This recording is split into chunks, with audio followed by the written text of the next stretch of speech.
Hey, welcome. Welcome back to my channel. I'm so glad you are here. If this is your first time, please don't forget to like and subscribe. And if you're coming back, thanks so much. I'm so glad that we can continue to have these conversations every week. I'm Tyann Filson. I'm the founder of Love, Strength, and Fitness, LLC. We help leaders go inward so they can go upward.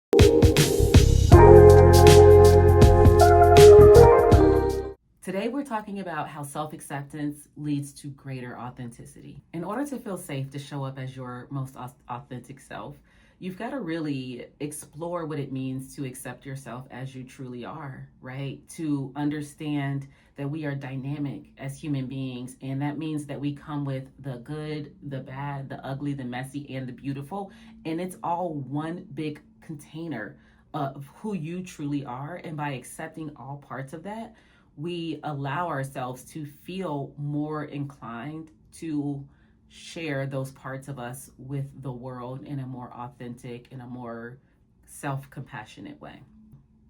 It feels like a no-brainer, but this really can be tough. So we're going to talk about it today, and I'm going to share 3 tips for how you can show up more authentically through self-acceptance. I personally really struggled, particularly when I was still in my traditional corporate environment. I really struggled with what it meant to bring my authentic self into my work environment. And to be quite honest, I was also struggling with what it meant to show up as my authentic self, even in my personal life.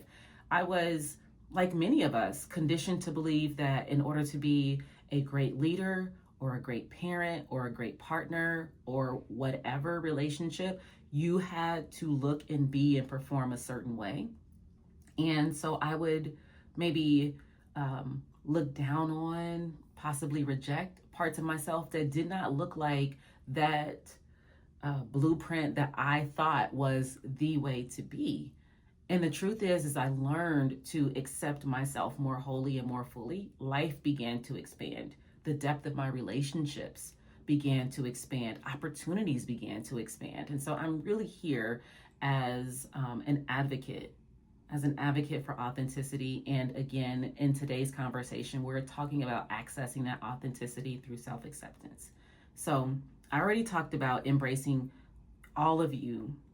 Let's talk about how we get there. And also think of this as a continuum, if you will, right? It's not just about, it's not a light switch that you can just turn on and off. I used to be inauthentic and now suddenly I'm completely authentic. Sometimes authenticity is more like turning up the dimmer switch on a light, right? So I go from those things that used to live in the dark to maybe exposing more light or exposing new layers of authenticity within myself, even deeper layers of depth, of self-acceptance. So to get into the how, first and foremost, it's so important to release this myth of perfection and what it means to show up as the perfect thing. It just doesn't exist. We are human beings living a human experience. We all have flaws. Every organization has flaws. Every relationship has flaws. And so when we allow ourselves to show up fully and to accept, hey, I'm a flawed human living this experience. I am striving to grow. I'm striving to learn from my mistakes. I'm striving to do better, but I'm also just very human, and it's okay to not have it all figured out. We give ourselves more space and more capacity to ask what feels like the silly question, or to maybe not agree with everything that maybe other people within our closer networks agree or choose or do. That's part of the acceptance too. That acceptance does lead us to show up more authentically.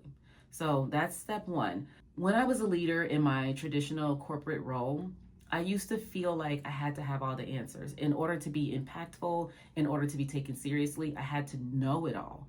So sometimes I felt overwhelmed. Sometimes I felt confused. Sometimes I felt like I didn't agree.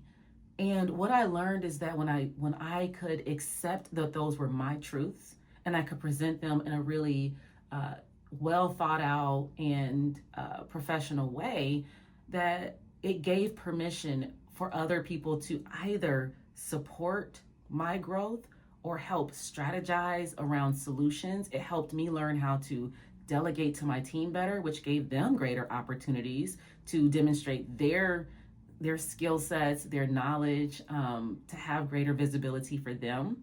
It also invited in more collaboration. It invited more integration of ideas. And so these challenges that we're facing have a greater opportunity of success. So being vulnerable and accepting that I was not the answer to all things was a huge turning point for me in my career and in the way that I showed up as a leader. So that's step one. Number two, rewire. Rewire how you think about compassion. We show up with so much compassion for the other people in our lives. It could be for other team members or coworkers or other loved ones. I'm gonna ask you to take that mirror and turn it back on yourself. I mean that both figuratively and literally. The next time you are having a tough day, or even if you're not, make it a point to look yourself in the eye, in the mirror, and offer that same compassion that you would someone else. It feels like such a silly exercise, but it's not. How often do we take a quick glance and either we scrutinize or we don't see ourselves at all? But when you really meet your eyes, yourself, you looking back at you in the mirror, you have the opportunity to say, I see you. I know that you're doing your best. I know that this challenge feels hard. It's not impossible, or you have what it takes to figure it out. I think the first time I really met my own gaze in the mirror, it nearly brought me to tears because I realized how much I hadn't actually been seeing myself. I spent a lot of energy seeing other people, but I want to challenge you to see yourself and let that be one practice in self-acceptance. The last piece, and I love this part, is own your story. You have a story that is uniquely yours. You have experiences that no one else can compare, right? Like sometimes we're trying to live up to some other prototype, but you are the prototype. You're the prototype for you. So own all the parts of your story that got you to where you are today. I always love that quote that said, I love the woman I am because I fought to become her. That really resonated with me the first time I heard it. It was many years ago, but it was like one of the first things that really gave me permission to think about, like, who am I? Who is this woman? This woman that doesn't get it all right all the time, sometimes says things that she doesn't mean, sometimes, feels ashamed or angry or whatever it may be, because she's also loving. She's also passionate. She's also really empathetic. She's really intelligent. That was a mail drop. There's all these things that we can say to ourselves that tell about our story. And some of them make us feel really good. And some of them, we kind of want to hide in the shadows. But I want to encourage you to, if for no one else, but for yourself, bring some of those stories out of the shadows. Understand the role that it has played in your life. It doesn't mean every little thing has to have a meaning, but you can own it as yours. It was yours, and it's a part of who you are today, and who you are is valuable. As we practice shining a light on ourselves and our story, we do inspire other people to shine their own light. The other thing that we do is we give others the invitation to accept us for who we really are, right? And as you do that, you start to learn who are the right individuals to have within your space and where might you start to make different decisions. We'll talk about boundaries soon too. Living life with more authenticity creates expansion. Living and exploring self-acceptance creates the opportunity to live with more authenticity. So I want you to try these 3 things. You don't have to try them all. Come back, let's talk about it. I want to hear in the comments what resonated. What have you already learned? What have you already tried? We are dynamic humans with dynamic experiences, and I want to get to know you all and, give other people the chance to get to know you too. So thank you for listening. I hope this resonated for you. I look forward to our next conversation. Each week we're back to tackle topics of authenticity, empowerment, and fulfillment.